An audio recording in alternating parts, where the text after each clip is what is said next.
Hail Pandawans! Here's a quick little, what do you call it? Speed paint video. Um, Sometimes I get questions like how long something like this takes. Well, obviously this is sped up, but this one took. I looked. It was like 42 minutes. So, 45 minutes to do something like this, and it it's a bit rough compared to some of the you know more detailed illustrations, but this is what I always joke around and call them brutal doodles, right? Because they're just kind of a quick, cool monster face or cool something like that, some quick shading to give it a little bit of shape, and then you could always add in a little color, which on this one I do at the end. Stick around.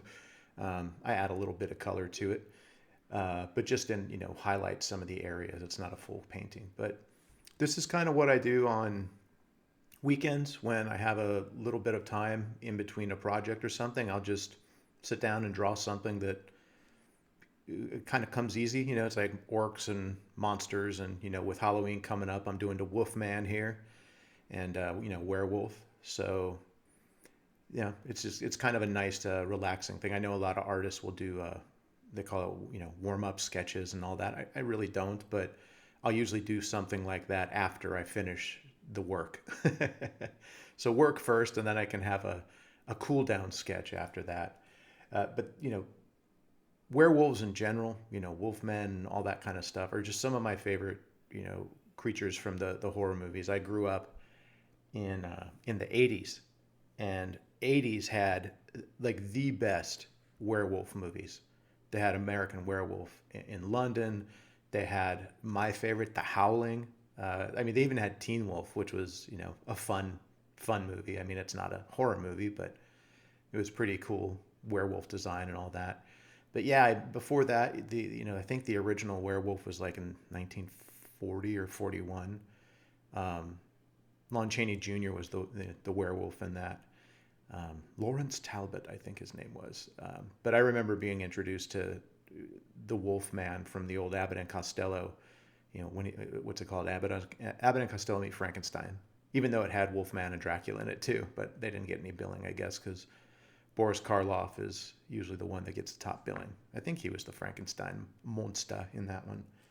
But yeah, man, the '80s had some great werewolf movies, and everyone talks about the American Werewolf in London transformation scene, which is probably technically better, and they shoot it in like full room light. You could see everything, but the Howling one was the best in my opinion. I love the werewolf design in the Howling, and much like with my dwarves in the old animated Hobbit show, all my werewolves since seeing the Howling have been like that. Not the old 1940s with werewolf with the pompadour and the underbite. um, yeah, but that's always been one of my favorite things. I love the bestial characters. I love the Frankenstein monster too. I was never a fan of vampires. I think Lost Boys made them cool. Same with Near Dark. Near Dark I thought was one of the best vampire movies, and it has like the cast of aliens in it. It's got Bill Paxton and the lady who played what was her name, Vasquez. I think she's named Diamondback in this one, but it's funny seeing the aliens people in there. I think it was I can't remember her name, Catherine Bigelow. I think she was working with Cameron, and then she did this one. I think that's her name. I could be getting that wrong. So all the nerds out there, check me out. Check it out. Well, don't check me out, but check out my facts. You can check me out too if you want on my OnlyFans. No, I'm just kidding. Uh,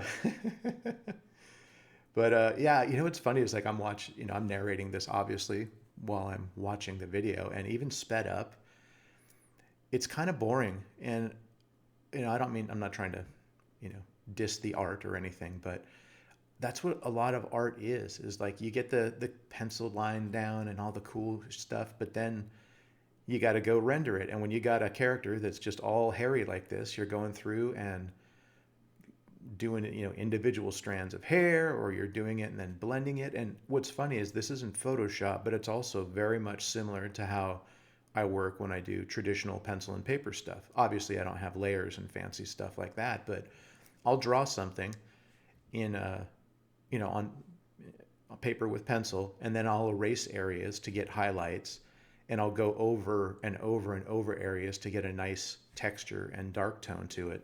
Like I did here, I'll actually smudge my picture and get it blurry, and then go back in and resharpen and redefine areas. It kind of helps give it more of a photo-esque quality, even though it's not, obviously not a photo.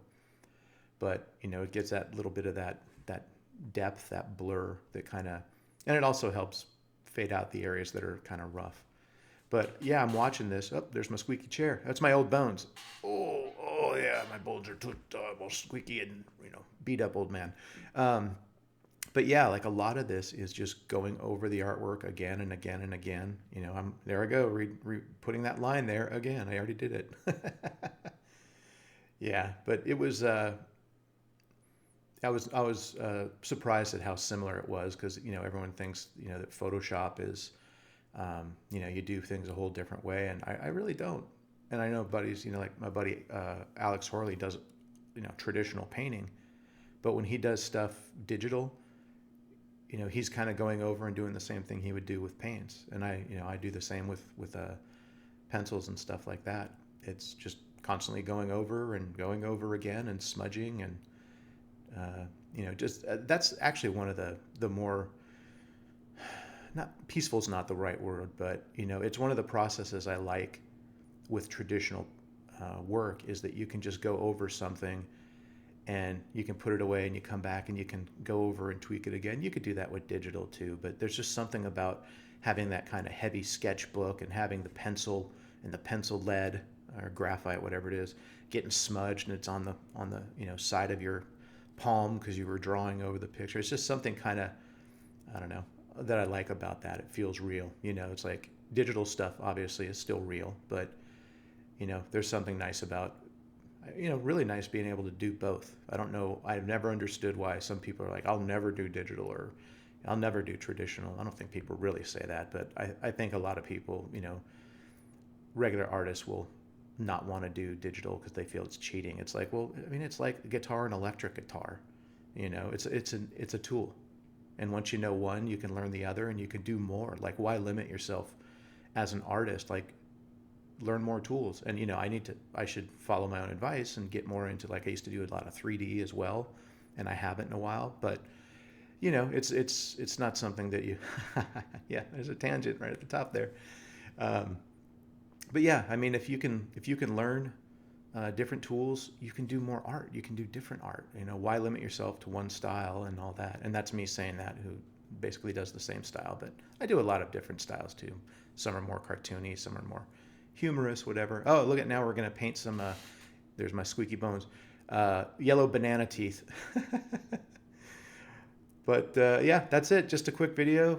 I hope you guys enjoyed it. I'm going to do some more Halloween type stuff coming up for October, and as well as October. So expect to see some more videos. And yeah, I'll leave it off there, and I'll talk to you all later. Cheers and beers, everyone. And remember your ABCs. Always be creating.